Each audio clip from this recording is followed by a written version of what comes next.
for a certain position. Real quick, let me show you the rest of this note. The rest of the note, so it says they need another running back, and then the second half of the sentence is, but they should know you can get him in a later round.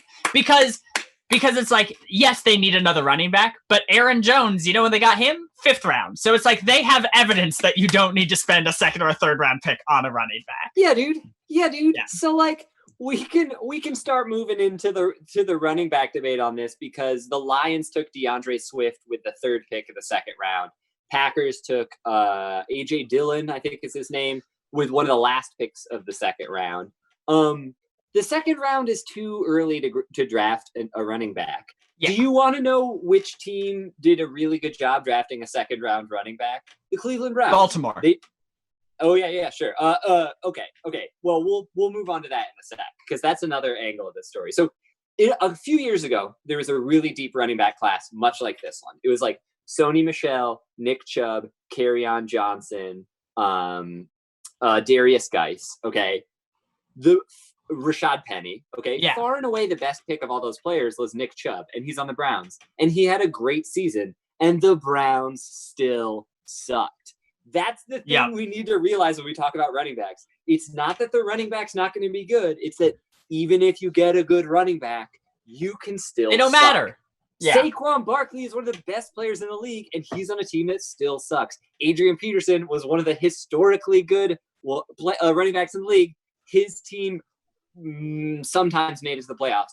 Get in the chat. CMC this year. Yeah, Christian McCaffrey is great. I actually think Christian McCaffrey carves out a little extra value because he's also a pass catcher. So it's like in that situation, if he's on the field every down and he's running routes, I can buy a little bit more that there might be some more value there, because it's sort of more like drafting a wide receiver, but like it's still, like you're drafting a top 3 running back and a top 20 receiver. Yeah. So it's like there's a little bit more value, but still, you know what his team was? Shitty. It's like it was a bad team. I like to compare it to like changing the colors of your jerseys. It's like there's probably better jersey colors and worse jersey colors, but for the most part, it's not going to make your team win more football. So like the Lions drafted DeAndre Swift in the 2nd round. I watched DeAndre Swift highlights, and it makes me happy. He's an electric player. He just makes decisive cuts, and like it's just like he gets people going in one direction, and then he's like, okay, now here's the empty zone. So then he just like finds it. So he's like 2 cuts and he's past the safety kind of thing. So it's like, wow, what a great player. What one of the best running backs I've seen in recent years. Like he strikes me as like a different player than Nick Chubb, but like from comparing it to that year, he's like better than Rashad Penny, better than Sony Michel, better than Kerryon Johnson and stuff. So I'm like, oh, here's a good running back. And then I look at the guy we got in the 5th round, and I'm like, his tape looks almost as good. Seems like we could have just drafted that guy and had basically the same improvement. Yep. And like used that 2nd round pick on a position that actually impacts football games. Yeah.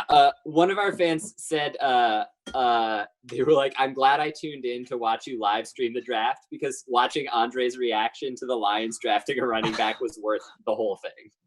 I believe I went, no.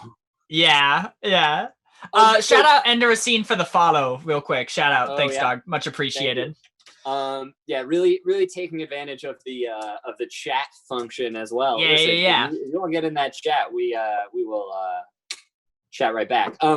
But you brought up a point. Okay, the running back picks that I'm not upset about are the Ravens taking J.K. Dobbins and the Chiefs taking Clyde Edwards-Helaire. It's like you have built a team that does not have holes anymore. Yes, you can afford to improve at the margins in these luxury positions, because the rest of your team is not suffering for not having enough depth or not having enough talent. Like, you are good. Go ahead and like check that extra box at the end. Yeah. And like, yeah, J.K. Dobbins is very fast. He reads the hole well. He can burst one. So it's like, you know what that sounds like? It sounds like for an offense where the linebackers have one eye on Lamar Jackson, he's going to be able to take advantage of that and beat them to the outside. Right. So my argument for the Ravens taking him is like that offense functioned because of Lamar Jackson, but it also functioned because of Mark Ingram. And like running backs fall off a cliff suddenly, just have insurance for Mark Ingram. Like it's like if Mark Ingram falls off a cliff this year, then great, you have his replacement right there. And like you need someone who runs stylistically somewhat similarly, is like a physical punishing back who can like go through the tackles over and over again. Great, you have it right there. And then like if Mark Ingram doesn't fall off a cliff, great, just keep him on the roster, use him in spells, and have like keep him fresh. Because like the reason running backs have short careers is because they get hit over and over again. You just don't give him those hits. Guess what, baby? You're just putting him on ice. Like totally. Yeah. I would also say that like part of it is that they're a good team. So like, yes. If the Ravens had the same roster but had a terrible season last year, they should probably look to other weaknesses than running back. Right. There was, I don't remember who it was, but someone like Mel Kiper, I think, gave him a draft grade and was like, I don't understand the running back pick. No one says that the thing that kept them from the Super Bowl was their lack of a running back. And it's like, the thing that kept them from the Super Bowl is they had a really bad game. Like, this was a team that could have won the Super Bowl last year. And if you don't think that, you're fucking crazy. They were objectively a Super Bowl caliber team. They were the best team in the league for like 16 weeks. Like,